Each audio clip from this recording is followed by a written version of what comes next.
And it says, verse 19, for Saul and all the men of Israel in the valley of Elah fighting the Philistines. So David rose up early in the morning, left the flock with his keeper, and took supplies whom Jesse had commanded him, and went to the camp. And Israel and the Philistines drew up their battle array, and army against army. Then David left his baggage in the care of the baggage keeper, and ran to the battle lines, and entered in order to greet his brothers. And as he was talking, behold, the champion, the Philistine from Gath, named Goliath, was coming up from the army of the Philistines, and spoke the same words, and David heard them. And when all the men of Israel saw the man, they fled from him. They were greatly afraid. And the men of Israel said, have you seen this man who is coming up? Surely he is coming to defy Israel. And it will be that the king will enrich the man who kills him with great riches, and will give him his daughter, and make his father's house free in all Israel. And David spoke to the men who were standing there, saying, what will be done for the man who kills the Philistine and takes away the reproach of Israel? For who is this uncircumcised Philistine, that he should taunt the armies of the living God? I love that. Let me stop here for a second. So David hears about this, right? Now, David's he's a young man. He's not, he's I don't say a kid. I mean, he's young. He's probably 15, 16 or so. And you've got these hardened warriors that have fought in battles, running away from this Goliath. They see this giant, they hear his voice, and they're afraid. They're running away. And they're like, well, who's going to stand up to this guy, And so David starts saying, so what do you get if you kill this guy? I mean, see the difference in perception here. The rest of the army is seeing the giant. They're seeing this great man coming out that's going to kill him. But David's seeing an opportunity. David's seeing something like, hey, what am I can get, I'm going to get something out of this if I kill this guy? And then look at what he says here. For who is this uncircumcised Philistine? And you read this, you go, what kind of insult is that? Isn't that a weird insult? He's an uncircumcised Philistine.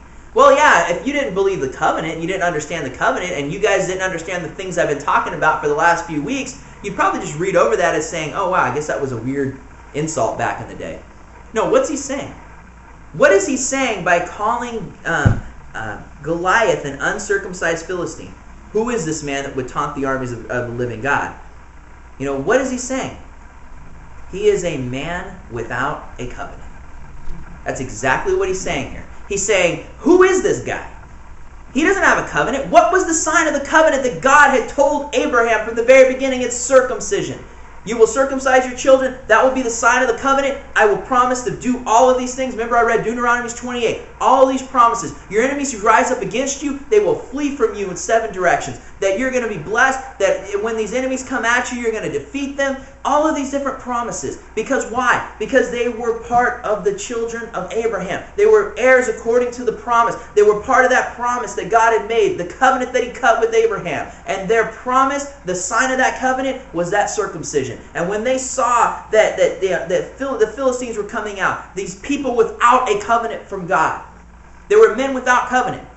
And when he saw Goliath, he didn't see a giant. He saw somebody who was standing up against God who didn't have a covenant with him. And he knew he would fall because he was a man without a covenant. I love that. Because when you read that, you see that where David's bravery wasn't because he was some stupid kid. His bravery wasn't just because he was some silly, overconfident person, His bravery came because he saw a man who did not have a covenant, and he knew he had a covenant. He knew he had a covenant with God. And that was real to him. That was real to him. You see, you can always tell where someone's faith is if you just spend some time talking to them. Whether they believe the covenant or not. You just listen to what people say. You listen to the words they say, and you can tell. David spoke words of a man who believes in his covenant. If I told you that, I promise to do this, this, and this for you. Like I promise to, we're going to make a covenant. I'm good at gardening. I'm going to take care of your garden. You don't have to worry about it. I'm not really. But I'm going to take care of your garden. But your part, you're going to mow the lawn. Every single week, you mow my lawn, I'll take care of your garden. That's the covenant we have, right? So, let's say, for instance, one day, I go outside and I see that my lawn's not mowed. Well, I have the right to say, well, wait a second, what's going on here? You haven't mowed my lawn. You're supposed to mow my lawn. I'm tending your garden. Well, yeah, you're right. You need to go mow my lawn. Okay. You're not going to think twice about it. It's not going to be something that, well, I wonder why, if she's going to mow my lawn, you're going to mow my lawn, whatever. We have a covenant. And our covenant says, I do this, you do that. Well, that's the way David was thinking. wait a second, I'm a child of God. I'm a child of Abraham. I'm of that heir. I'm of that line. I'm of that lineage.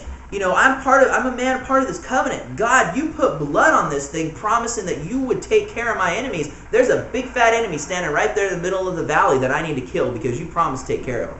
You see, it wasn't something of uncertainty. It was absolutely certain. He knew that when this man stood up and defied God, that he would fall because he was a man without a covenant. All right, let's go to verse 27. And the people answered him in one accord, saying, "Thus will be done with the man who kills him." And now I like this, how David's older brother started getting mad at him. He said, "Why have you come down here? Have you come down to left those few sheep in the wilderness? I know your insolence and the wickedness of your heart, for you have come down in order to see a battle." He said he's just some kid wanting to see a fight. But David said, "What have I done now? Was it not just a question?" And then he turned away and asked some other people the same question. I like this. David was serious about this. And then when the words which David spoke were heard and told to Saul, and Saul sent for him. And David said to Saul, "Let no man's heart fail on account of him, for your servant will go and fight with this Philistine." I mean, could you imagine Saul, this big giant warrior, this man that, was tall, and he's sitting here looking at this little kid, this teenager going, "I'll go fight him," I mean, it probably was hilarious, It's like, gosh, well. And it's just funny when you think about this. I mean, but it wasn't overconfidence. I mean, David had his faith based in something. And I like how David says this. Look at this here. Okay, so verse 33, Saul says to David, "You're not able to go against this Philistine to fight with him, but you're but a youth, and while he has been a warrior from his youth." But David said to Saul, "Your servant was tending his father's sheep. When a lion or a bear came and took a lamb from a flock, I went over to him and attacked him and rescued it from his mouth. And when he rose up against me, I seized him by his beard and struck and killed him. Your servant has both killed lion and bear, and this uncircumcised Philistine will be like one of them, since he taunted the armies of the living God." Just like an animal. I was thinking about this too, because I've heard a lot of people say this. Can you grab me a water?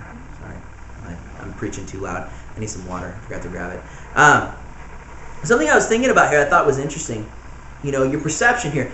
A lot of people, when they hear this story and they say, well, God had David fight the lion and fight the bear, and now he's ready to fight Goliath. Like Goliath is a step up from a lion or a bear. And I'm going to tell you this. I'm sorry. I am more afraid of a lion and a bear than a giant. Because a giant, you're going to see him.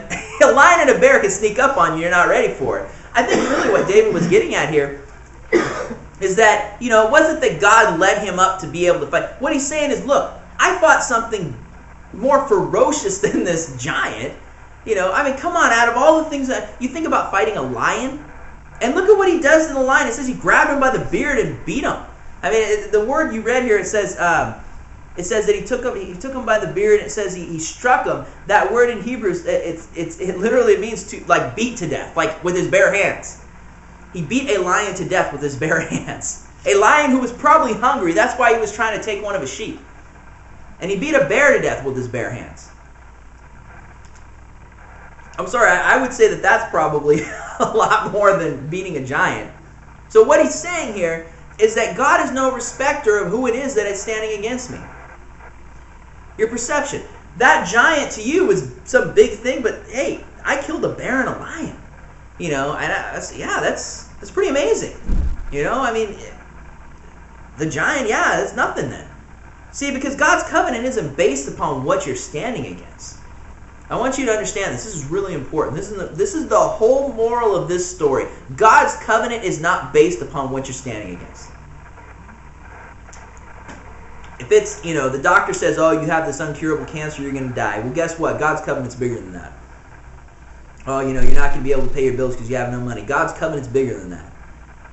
No matter what it is that's standing in your way, God's covenant is bigger. Is bigger. The things that you think are impossible are possible for God because God's covenant is bigger. And David saw that. God's covenant was bigger than that lion or that bear that attacked him. And he was definitely bigger than that giant that was standing out there defying the armies of the living God.